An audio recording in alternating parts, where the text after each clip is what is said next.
We happened to meet each other because she was offering a summit for parenting with different kind of subjects and different experts.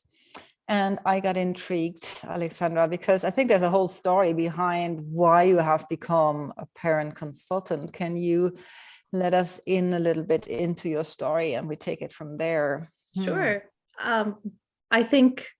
I think my story starts like most, where I became a mother, and this Yes. brought up all kinds of questions and new experiences. And the experiences weren't necessarily matching up with what I had expected. And so I started to do what most mothers do these days. We get online, we speak to friends, we try to find our own way to navigate the wealth of information that exists right now for parents and advice. And the more I dug, the more confused I found it to be. Yeah. As it turns out, my mother is a child and family psychologist. She specializes in early childhood. And ironically enough, I didn't really understand what her expertise was until I was sitting in a space where that's what I was looking for. I'm Alexandra Kreis, and you're listening to Outer Travel in a Journey. In my own search for self-understanding, I have met people from all walks of life. I bring to you a taste of these encounters.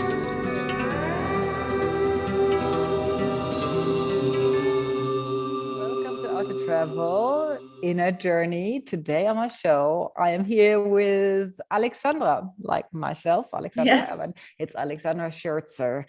It's very hard to say your name with an English accent because it sounds so German. Scherzer. That's what I would say, really, Alexandra. It's Austrian in origin, so. See, there you go. So Austrian, but Alexandra actually lives in Montreal, Canada, and she is a wise parent consultant. And okay, so what does she do then? What was the form of help you needed at the time?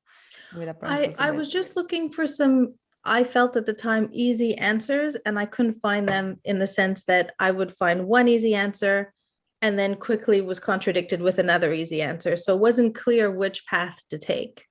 Yeah. And it was only in me starting to ask my mother all these questions, and why and how does that work? And it actually, her responses were not complicated. They were not contradictory. They weren't convoluted in any way. It was actually quite simple. And I just thought, after going through this a few times, how is this not available? This is clear. This is founded in research. This makes sense. And the more that, so we started to work together just out of interest. We have a year maternity leave. So I had some time, let's say, and she was interested in serving a different group because she had been a professor in university. So trained upcoming psychologists, been the director of research projects, worked in hospitals, had a private practice. She sits on boards, but helping the average parent who isn't looking for help, beyond typical development, was not who she was reaching, right? So this was a new facet for her too. Yeah. And what is it exactly then that you're trying to give to people? Because I think there is so many colors to education, and you talked about science, and there is certainly science is just proving that a certain amount of people are going through the same things and they're experiencing certain results with a certain method, but it doesn't apply to each and everybody. And so there were two questions. That's a good point. The way that I have understood the science of child development is that it can help so much parents understand what is going on beyond what they can see. The behavior is what we see. Yeah. But understanding what's underlying the behavior, what's influencing the behavior, what part of your parenting is going to affect the behavior, what part of your child's inborn genes are going to affect certain behavior. All of that is what we can't see. And actually, that's what I found, is that a lot of the parenting advice out there and available to parents, where parents are, right? Parents aren't in scientific journals. They are in, or they're non-university classrooms. They're online on YouTube, listening to podcasts. So the advice that's reaching them is very much looking at the here and now, the behavior. What do I do if I want to get here? I must do A to get B. And what's actually going on behind the scenes, behind what we can see now that I understand what's going on, it's really a long game. Parenting is a long game. And that's I think where what I help families with is just coming in at a different angle. If you think about the long-term vision of what you want as a family, which most of us do when we're either pregnant or trying to start a family, we are hoping for something. There are dreams there are aspirations, there are wishes, there's something we want to develop of ourselves and of our family. And what gets lost, I find today in parenting, is sort of putting all of that aside for tomorrow and just handling lunch right now, or handling this behavior. When my take on it now, again, understanding the full breadth of what's going on, what we see and what we don't see, is really to take into consideration what we want 30 years from now. Now let's reverse engineer. How do we get there? Because the first 5 years are so formative that they do impact what happens in 40 years from now, and the family life you're creating when your kids are teenagers, 20-year-olds and onwards. Yeah, absolutely. I mean, that's what I heard, that it's like the first 5 years and then you're done almost. If like the things that kind of come in after that are all results of your first 5 years of input. That's a lot of pressure, though, I have to say, thinking about those sleepless nights that people often have, and then the slowly getting sucked out of your own energy. I think that's why people go to the instant kind of remedy. Like when we have, it reminds me so much of my own subject, like when we have like allergies, like this season is coming up, for the allergy season, and what people they do look for the remedy that helps them not to have stuffy nose and like breathing troubles. But it all starts where you eat and how you eat and how long you eat. So it's a little bit the same what we're saying. So how did you find yourself able to slow down into that perspective? What was your key kind of moment, so to speak? Well, I'll answer that in two parts. The first part is, and this was true for me as it is with anyone really, the way that you're parented in your early childhood before your memories really begin, have a long-term impact on then when you become a parent. Called your inner parent.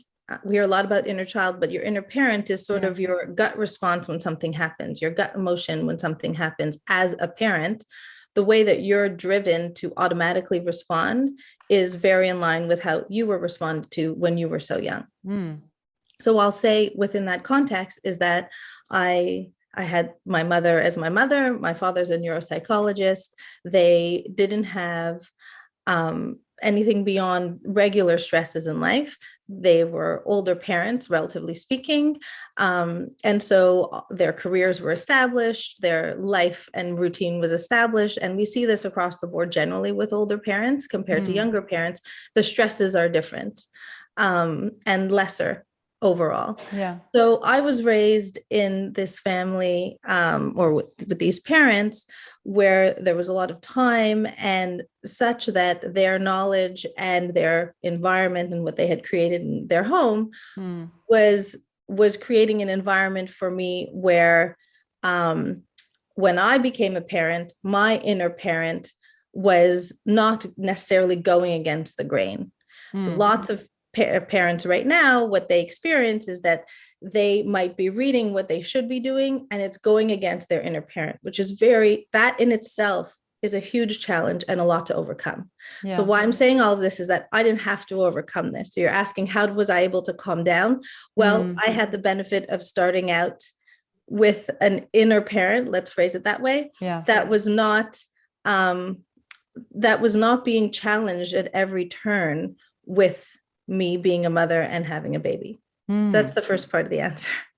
And the second part of the answer is I found knowledge to be extremely powerful for me. Once I understood the main goal that my son's brain was trying to reach in the first 18 months, it made a lot of all what I then started to view as small decisions really get smaller.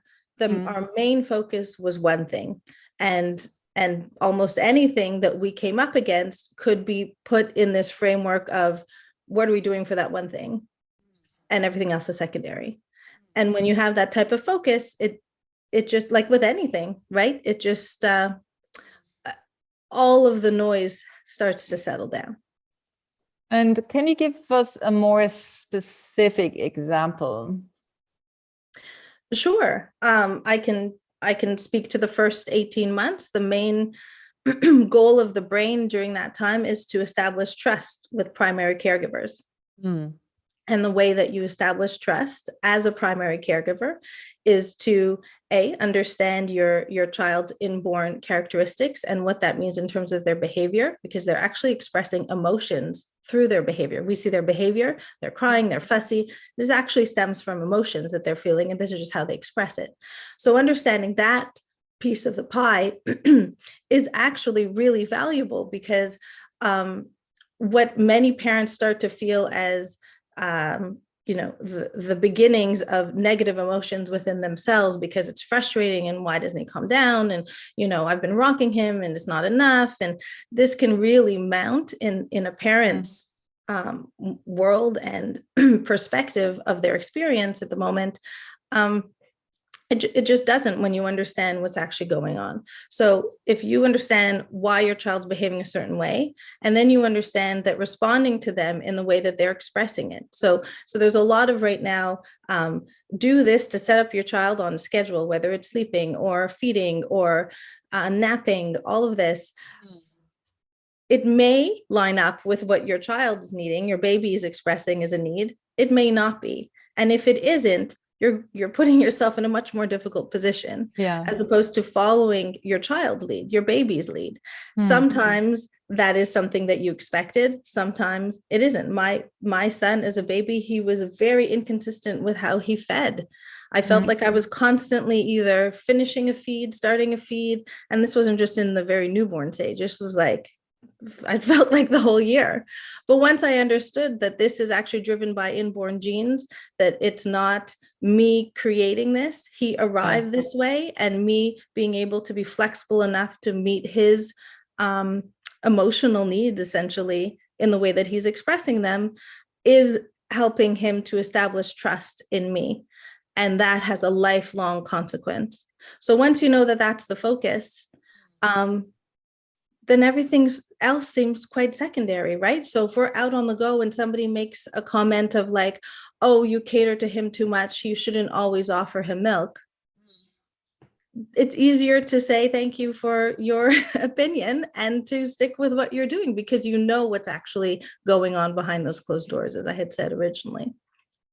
That brings up two things in me. The one thing is, what I've always kind of sworn by is that we kind of return to trust and intuition, that we are actually capable of understanding, for example, our own children, or whoever we kind of cater to, that there is a link already. And it's very bizarre how we're trying to conform to society, plus this and the second thing that came up for me is this conundrum, or this span of playing between wisdom, like science knows, like you were saying about, like, science really actually found out that that's the best way to do it, to and these are other people again, from the outside, but that we also need a few parameters to kind of feel reassured in what we're doing. And that's then the conundrum a lot of us have in how much do I seek outside advice, and how much do I trust myself? It's a constant play, isn't it? Or how do you counsel with this? How do you make people comfortable in finding that balance? Yeah, that's actually a really great question. And part of the answer goes back to what I spoke about earlier about the inner parent. If your inner parent is responding within you in such a way that isn't lining up with what you may have read or heard about what the current research is speaking to, which really means greater empathy, greater patience, more communication, greater respect than what initially was parenting, which was very authoritarian. It's really shifted. Yeah. If you're coming up against something there, then it's harder to go with your intuition and trust yourself, because essentially you've been hardwired in your brain to behave a certain way, which isn't lining up with perhaps how you'd like to, right? So that's one part of the answer. The other part, I would say that, again, parenting is such a long game that if you hope to raise a child who can trust him or herself in the long run, who can trust his or her intuition in the long run, whatever that is, in parenting, in deciding between two different, I don't know, bachelor programs in university and going with what is best for them from their inside out, right? If this is who you want to raise, the best way to do that is to respect who they are from the very get-go. Yeah. Because when you respect in your behavior and your actions and your responses to them, if you truly respect who they are and not try to, as you said, conform in everything that society's sometimes pushing and pulling us to do, if you truly respect your child for who they are and not try to change them and not try, I mean, of course, there's like a raising and rearing, and there's a certain way to behave in society and all of that. But in its depths, in its core, if you truly respect who they are, respect that they have a shorter temper than you do. And the best thing that you can do is help them manage those emotions, as opposed to say, that's wrong, I'm going to punish you, and you can't express those emotions. Well, that's who they are. That's who their genes. The same way that I tell parents, we don't get upset at your child every day because they have brown hair. Oh, it's so frustrating. Oh, how am I going to change that? These are genes for certain emotions as well. It's just that we don't see it that way. So the more that you can respect your child for truly who they are, in the long run, what you're really doing is building an adult who can trust his or her intuition, trust themselves. And this is how you get confident adults from the get-go. Yeah. And who are you attracting and what are you offering? Right. That's a great question. So we were speaking about earlier before how much of the brain is built by the time a child is school age, right? The first 5 years of life. So this is my specialty. It's helping parents navigate which decisions to make and how to create the home life that they want for today and for the long run during those building years. Because during those building years, there are those focuses that we can take. There are clear ways that we can parent such that we are uplifting our child for the long run. After about 6 years, we can continue to do that, but very much depends on what happened in the first 5 years. And depending on what happened in the first 5 years, there may be great adjustments to make in what we do to have that long-term vision play out. So to answer your question, it really is to parents who are parenting young children who are, up until about 5 or 6. And I start with some parents who are expecting their first child. Some, that it takes a long time for the science to merge into general knowledge. It's starting to happen. So there are parents who know as soon as they're pregnant, I want to create a different family life than I was raised with. And I don't know how to do that. And then they start seeking that information, which is wonderful. Not everybody's either feeling that way at that time, or feeling that they need to be as preventative in their actions.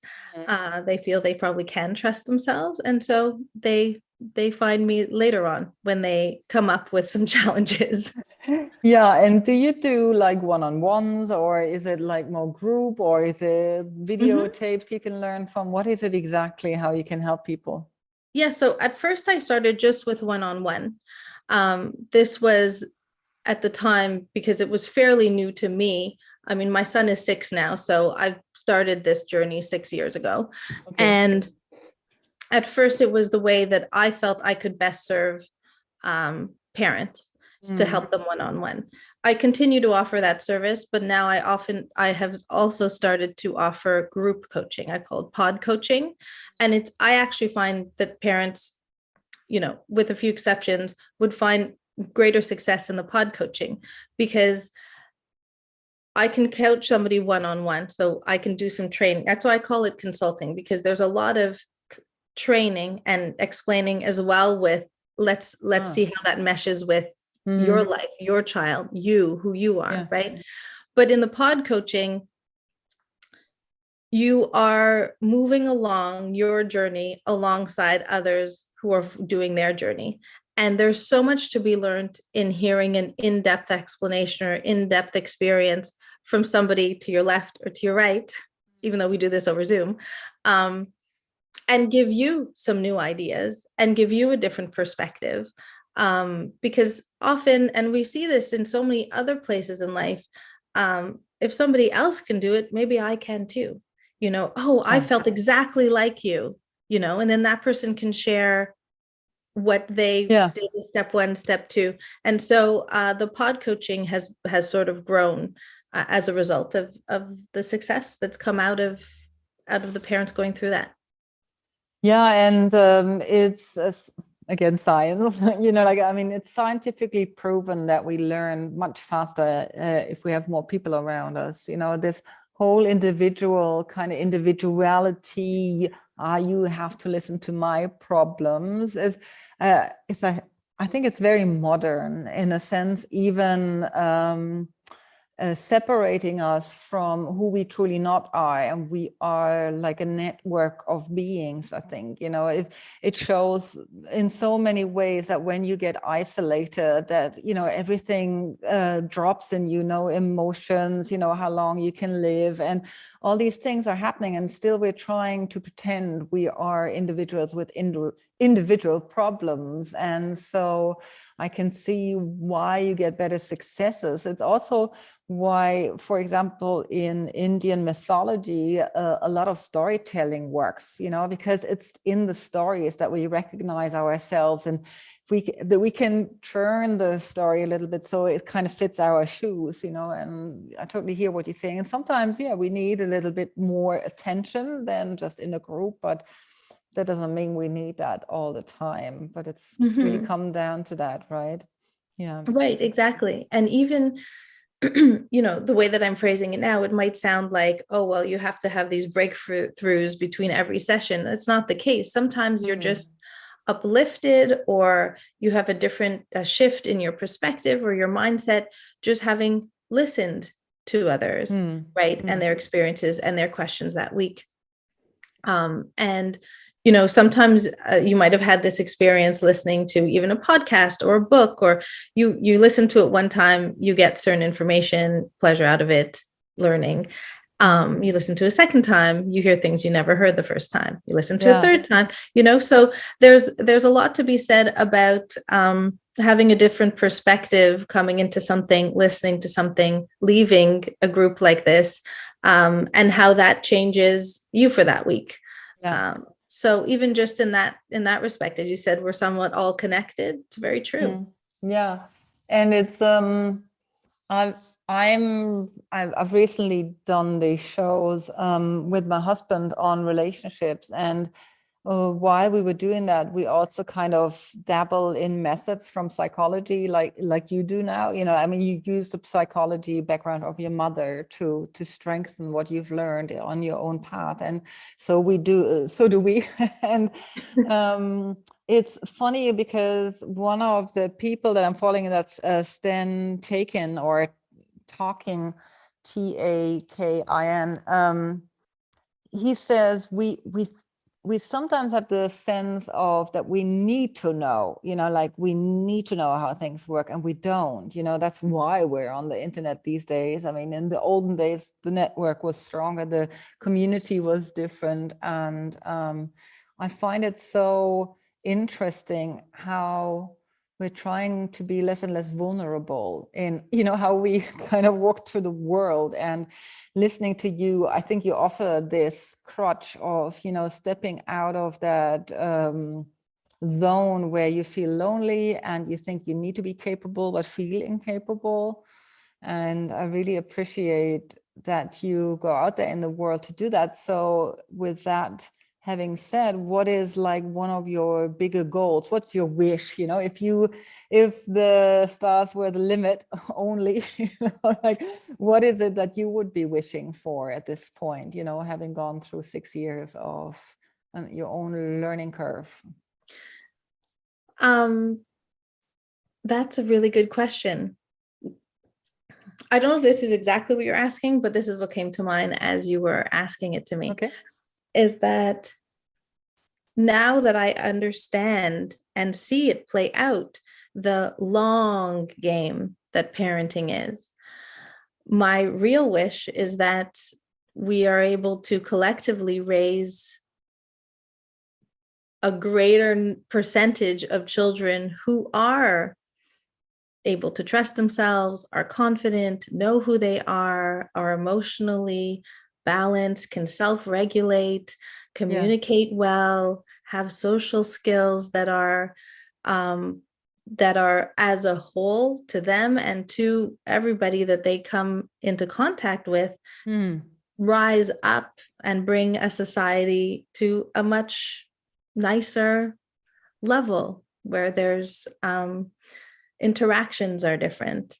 That's my overall big wish. Every family that I interact with, everything that I put out there, this is I because I understand now this long game that parenting is, and that we are really shaping the wiring of the brains of these children who are going to be the adults and the decision makers of the future. That to me is the big picture. Beautiful. One last question I have for you. What was your experience within the pandemic, the crisis, that even made us kind of split up more, and, definitely brought out certain characters and human beings that don't fit into your description at all? Yeah, that's a really good question. And I've actually thought about it. I reflected on that a few times because, it continued on for so long. And especially here in Canada, there was a lot of isolation moments and quarantine, and life has still not returned back to what it, I mean, I don't think that it will ever anywhere just return back to as it was, but we're still under a lot of restrictions here, and life just does look very different still. I would say that for one, I think this is common with other people too, that it really helped to shape the true priorities in my life and my family's life. So that was one. And we were fortunate enough to be able to just live from home and work from home. That was, and being grateful for our fortunate circumstance. Right. So that was that. And also, I would say that I was also aware of, either directly or indirectly through social media and blogs and such like that, that it really put into perspective how I've now written a few pieces about this and spoken about it. I think that having emotional regulation, mental resilience, and having positive mental health, and being aware of that and working towards that within a family unit is a superpower for children. It really is. It's what sets them apart if they don't fall to pieces when things happen, if they don't rely extensively on other people to make their own decisions, if they can stand strong and through a pandemic, this is the biggest thing that we can offer our children and our family. And so I say that within the context of your question, because I felt that to be true before the pandemic, but during the pandemic, it just highlighted it like nothing else. Like, this is the most important thing. We live in Quebec here, and there's English and there's French, and there's a lot of question about what school you go to, and you know, should English families teach their children French at home? Should you go into a French school? There's all kinds of, that's just language, but there's so many others, and this can be seen in so many different societies, where we get bogged down very easily as parents with all of the options and how do we do best? How do we do best for our kids? And to me, the best really is on the inside. Yeah. What you're equipping them with. Yeah. And if you can help to wire, I mean, we're wiring brains regardless of being aware of it or not, through our responses to our children, the way that we create experiences in our home, the way that we communicate with our spouse, our significant other, with our friends, and with our family and our children. All of that is how our brains get wired. So whether we're aware of it or not, it's happening. But if we're aware of it such that we can do the best we can with that, then we really are making a huge impact for the long run. I want to do this, you know, like you speak so close to my heart there, because it's still like, after you just have to understand that I am extra mom, you know, like I'm the stepmom in the system that I'm living in our family, and I came quite late into the life of my daughter. And it after, you know, like the funniest thing of all of it was that I dabbled with this sense of stepmother. You know, I was waiting on the moment she would hate me. I was waiting on the moment that I had to fight her, and because I'm such a big fighter, and it didn't all happen at all. Like, I was like this love, you know, from her side. And after we kind of managed to go through this kind of choppy water, where she also had to digest the breakup of her parents, obviously, but we landed in this sense of, wow, this is really you and this is me. Now you see me, now I see you. And a lot of the parenting we do these days is not so much trained on how well she does in school and that she does the school right. And, you know, there's so many teachers still in school that want kids to function.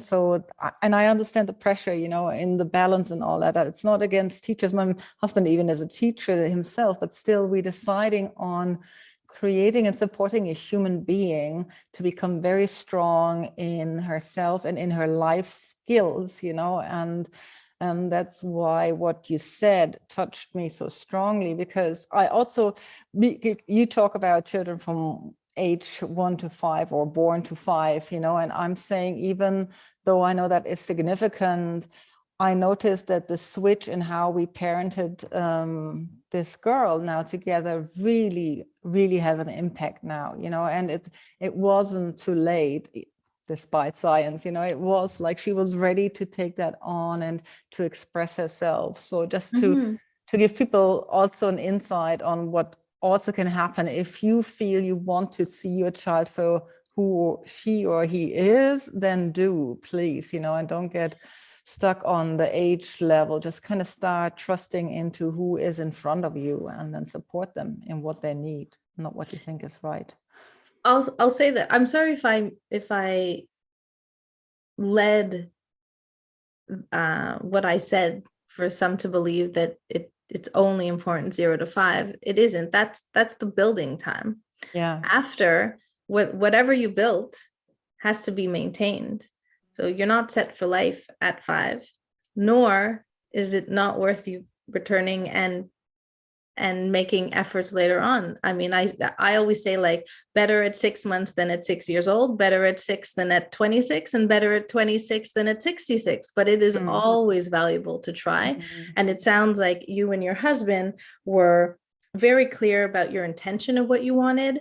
And it sounds like the main standpoint you were offering your stepdaughter was coming from a space of genuine respect for her and for each other, which is actually what happens when the brain is being built 0 to 18 months, right? So if you stem from that in a consistent and genuine way, yes, you can find wonderful, wonderful changes and or outcomes. Yeah, and I think part of what you're saying triggers back, of course, I'm in education and adult education as such, or coaching, consulting. And it kind of comes back to really trusting yourself as well. And yeah, as you pointed out already earlier, we live so much under the influence and how we were parented. And that could have gone one way or the other, where we couldn't be ourselves. So to arrive back in that sense of loving, existence of presence in yourself is such an important key these days in my work, I think, just to accept that we need to accept ourselves first before we go on and, give this as a gift to others to support them in that way. And so certainly a lot of the learning that parents have to do is to arrive there when they notice that things go wrong. So, it's like a little miracle happening, that mirror that's in front of us, not as in they are the same as we are, but they are teaching us, that we're not honest with ourselves, that we're not, living as we want to live sometimes. And I don't mean the whole kind of yacht and material thing. I mean, like, self-expression and at this point. Yeah. Yes, I agree. Being true to yourself is something that is noticeable. You don't have to spend much time with someone to figure out where they stand on that. Yeah, exactly. Shall we close this by you giving us maybe a pearl of wisdom, or what would you like to advise or invite to, or whatever comes to you right now? I'm happy to. I guess I would say, maybe stemming from what we spoke about today, that looking within, I mean, even the title of your podcast, right? Inner Journey. Looking within can be very powerful in our relationship with ourselves and our relationship with everybody, our children, our family, our parents, our friends, our colleagues, everybody. So starting within first is, well, essentially it is what I teach in Wise Parenting, but it applies to anybody in any circumstance, whether they're a parent of a young child, not a parent at all, or just looking at who they are day to day, living through life on their own life's journey, or interacting with the other adults in their life. I'd leave it at that. Yeah. Well, thank you so much, Alex. Thank you to you. This has been a wonderful discussion. I really like it. And it's, of course, as a parent, we always kind of like to listen a little bit to that extra information. So thank you for bringing all these beautiful gems to the table here, and good luck with your counseling or consulting, sorry. And then, yeah, hope to see you around. Thank you so much. Best of luck to you too. Thank you. Thank you, dear listener. See you next time.